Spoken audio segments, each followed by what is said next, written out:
We are so excited to welcome back one of our favorites, Anjelah Johnson-Reyes. And so much has happened in your life since we saw you last. How are you, girl? I'm doing well. Thank you. You would think, you must have just got married. You add your married name now. But no, I got married 12 years ago. I just decided to add it. Like, he proved himself finally. I was like, you know what? I'll finally take your name. That is such a solid strategy. I really should have adopted that myself. It's a lot easier if you make them work their way up to it before you change all your documents and stuff. Yes. So I was telling people that you have a brand new brand new to us YouTube special that you're streaming for free because YouTube helped launch your career. And I love that it's a love letter and thank you back to all the YouTubers that launched you. So you can watch Anjelah Johnson-Reyes say, I won't, right now for free on YouTube. And you're back on tour and you're a new mom. So much is happening. Do I sleep? No, I don't sleep.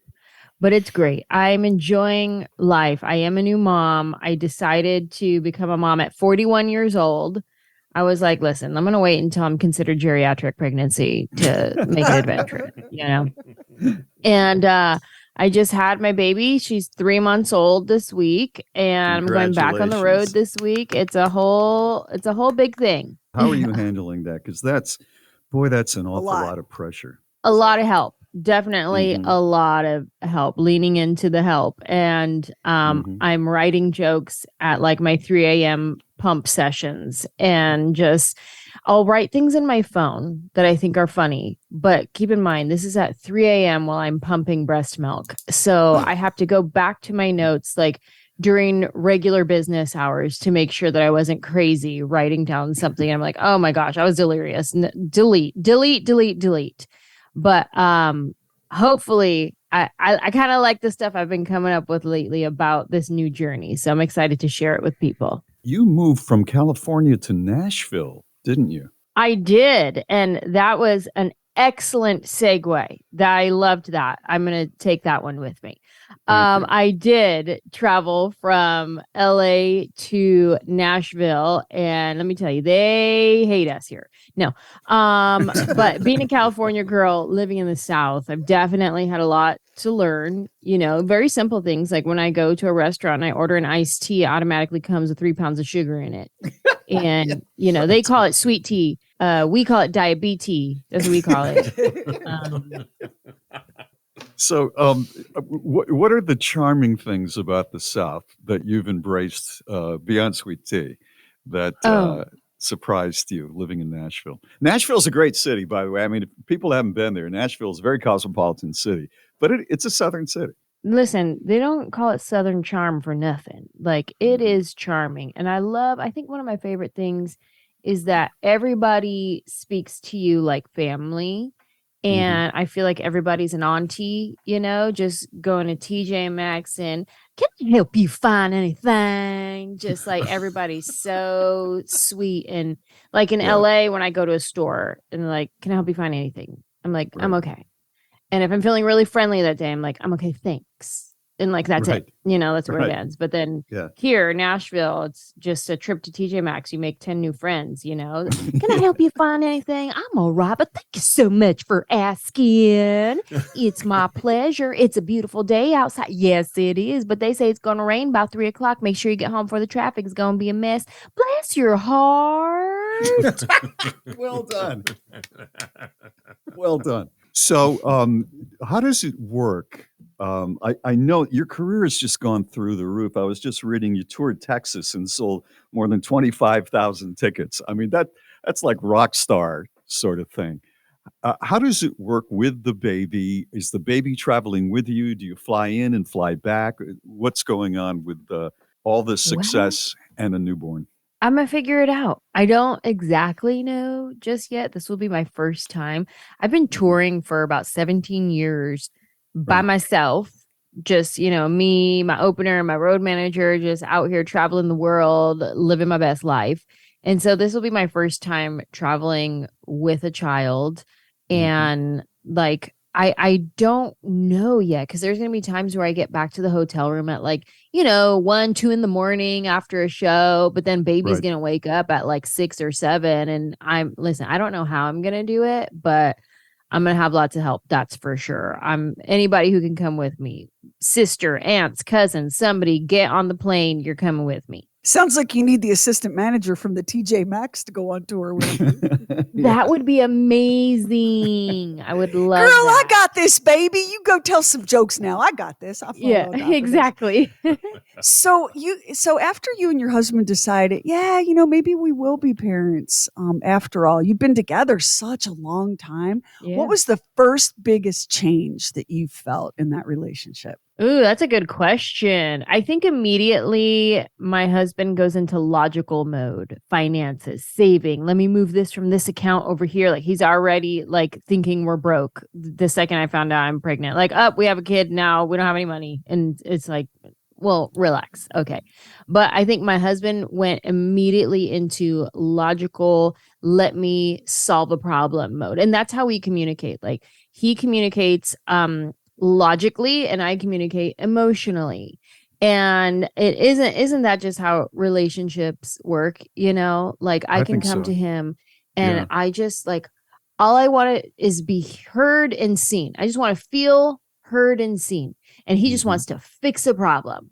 And so when we start talking, all I want to hear is, oh man, I can just imagine how hard that is for you. This is totally a nuanced situation and not black and white. Like, that's what I want to hear. But my husband, no, he'll just be like, oh, you're having a hard time breastfeeding? Well, let's just do formula. Boom, fixed it, done. On to the next. Your problems are easy. That's our communication. Well, you know what's really challenging about that is I understand that pregnancy can be a time where you're real emotional and not real logical. Or maybe that was just me, where the slightest suggestion that a problem could be solved with simple decisions would send me into not a rage, but a weepy despair spiral. Like it was terrible how nuts I was. How dare you simplify my erratic emotional state? Exactly. You know what I've learned as a husband is if she comes in, and my wife has a very high pressure job. She's a therapist and she's got a million friends. And if they have problems, they call her just, because she's very logical. If she's had a really, really difficult time, I finally have learned to just sit there and listen, make eye contact and shut up for the most part. There you go. Just let it go. Teach a class on that. It's taken me years to figure it out because like your husband, I want to fix it because I figure if I'm not trying to fix it, I'm not showing any love to her. That's my thing. But I think sometimes, like you were saying, you don't want it fixed at that moment. You just want to be heard. Exactly. I think a tool that we learned that we don't use, but it's a good tool to have in our pocket. Unfortunately, it just stays in our pocket. Yeah. Is when you're having those discussions, you say, okay, do you want a solution or do you just want me to listen? And then boom, you can communicate right out the gate. Just listen. And then he could just listen. But we forget that tool a lot. It just kind of stays right there in the pocket. How has the act changed in the last year?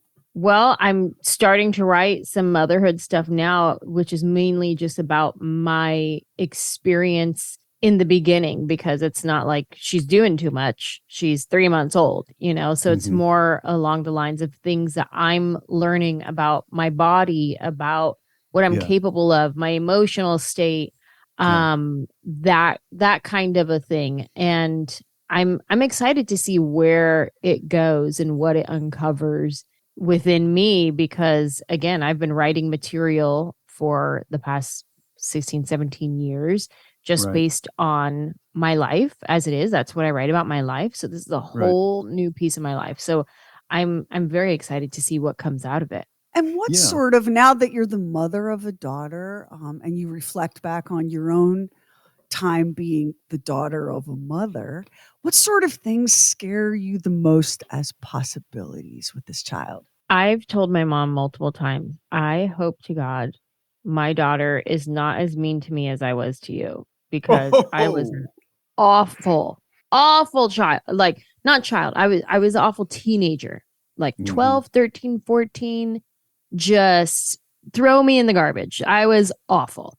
And I would apologize to my mom as an adult. Like every now and then I'd be like, I don't know, 28, 31, 30, like all throughout my adult years, I would have a moment where I would just think about how awful I was to my mom, and I would call her randomly to apologize. I'm so sorry I was awful to you when I was 14. Like, oh my gosh, I'm so mad at myself.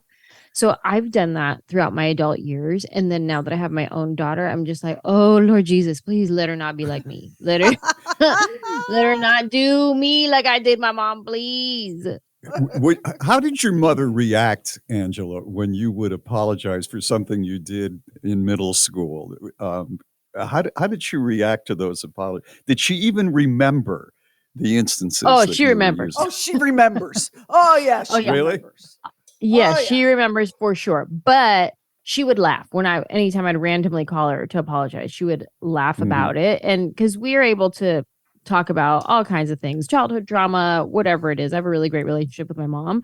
And, we've talked about even like the advice that she would get from people on how to deal with me when I was younger. Now, keep in mind, like my parents got divorced, like I'm going through all these changes and I'm taking it out on my mom, like all the things. So, which you can read about in my book. It's called Who Do I Think I Am? Stories of Chola Wishes and Caviar Dreams. It's available everywhere you get books. And I wrote in depth about my growing up with my parents and my childhood. But now when I would talk to her about it as an adult, she'll just laugh because, we're past it. But I'm sure in the moment it was difficult. What was the worst thing you had to apologize to your mother for? Oh, I remember there was one time I hit my mom, like I was going to get in a fight with her, like she was some girl at school or something. And I remember I hit my mom and her just kind of being stunned and like walk away. And then me realizing like I crossed the line. Like I was, coming out with this rage and anger. And I'll think about that sometimes. Like, I cannot believe I just did that to my mom when I was a teenager. Oh, what a brat. Somebody punched me. The thing about daughters, no one can hurt your feelings more than your daughter, even if what your daughter is saying to you is fully and completely insane. And most of your brain is like, well, that is completely insane and undeserved. But there's something about your daughter coming for you that just hurts your feelings like no one else. And you'll definitely relate to this, Anjelah, because you're a public figure. Strangers can say the most vile things to you ever.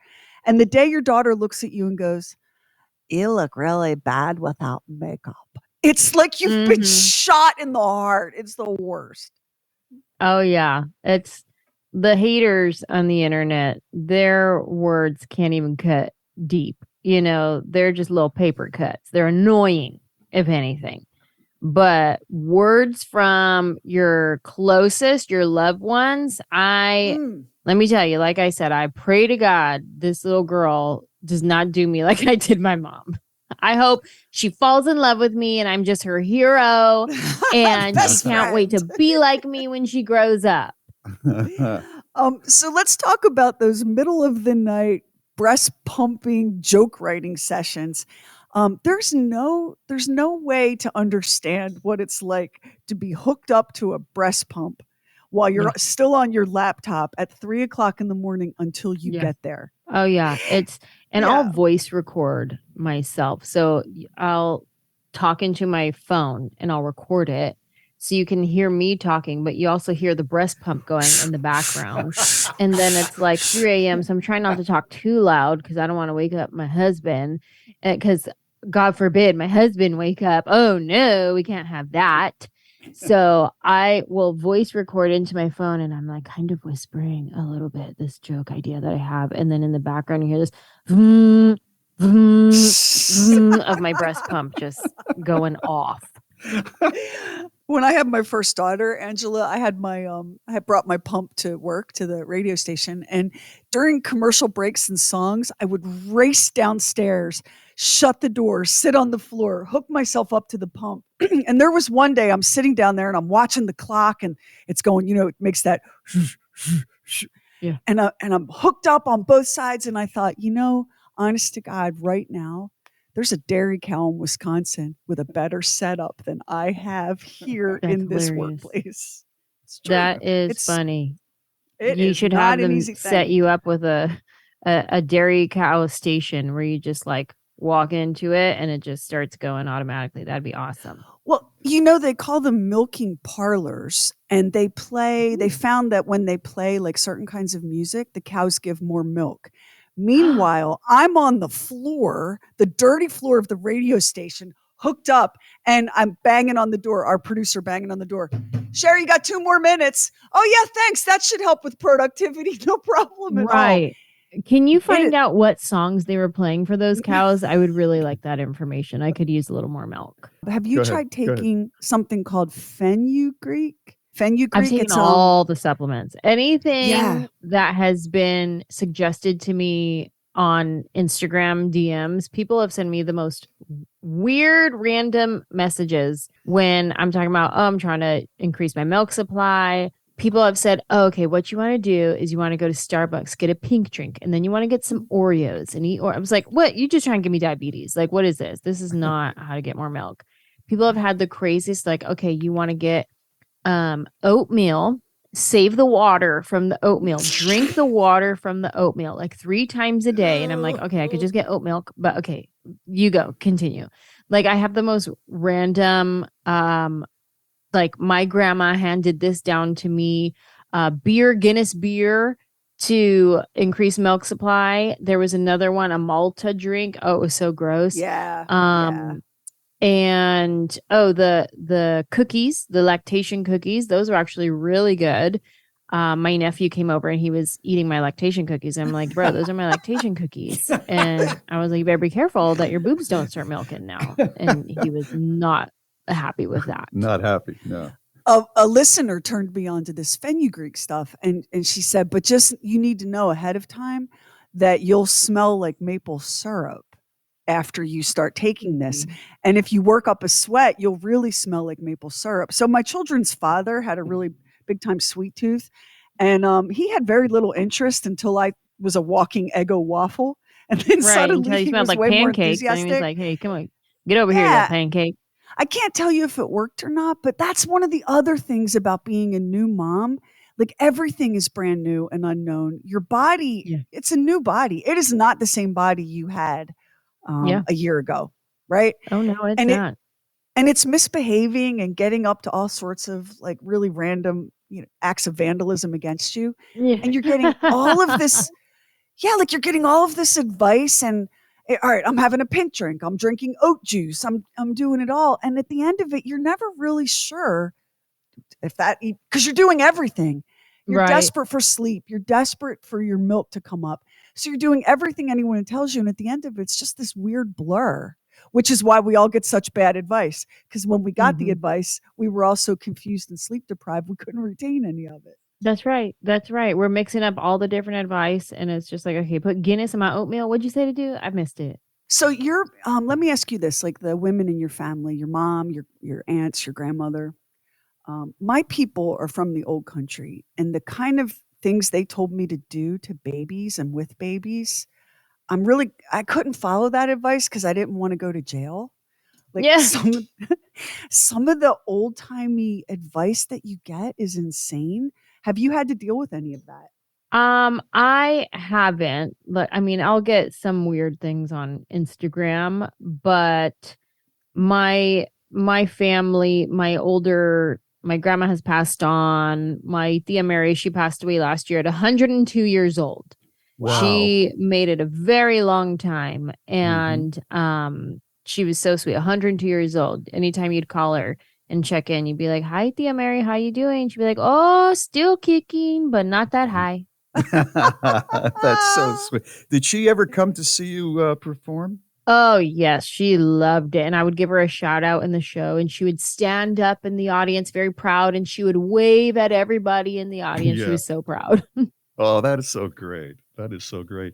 So you're going to be appearing. I don't know if you do colleges very often anymore, but you're going to be performing, raising some money pretty soon in North Carolina, right? In Hickory at the Lenore Rhine University. That's right. I'll be there on Friday. We are raising money for some great organizations, and this whole event is really based in kindness and raising awareness and money for some really great causes. So it's kind of like, come out to the show, buy tickets to the show, and you're helping support some really great organizations just by coming to a comedy show. So it's going to be great. That's fantastic. That's great. It's I only wish that America needed a little kindness right about now. I mean, aren't we just exploding with kindness and helpfulness to each other? You know, we're kind of going overboard on the kindness right now, you guys. We need to tone it down, okay? We really do. But let's just do one last time at the show on Friday. That's great. Anjelah, continued success, and we're so happy for you. Your career is just exploding, and then you have a new town to live in and a new baby. So that's a lot going on. Congratulations. All good things. All good Thank things. you. Thank you guys so much. Yeah. All right, and don't forget, you can watch Anjelah's latest comedy special, Say I Won't, which is streaming for free right now as we speak on YouTube. And her website is anjelah.com with a J, ANJELAH.com. Anjelah, take care. We'll see you the next time you come through. Thank you. Bye. It's Bob and Sheri.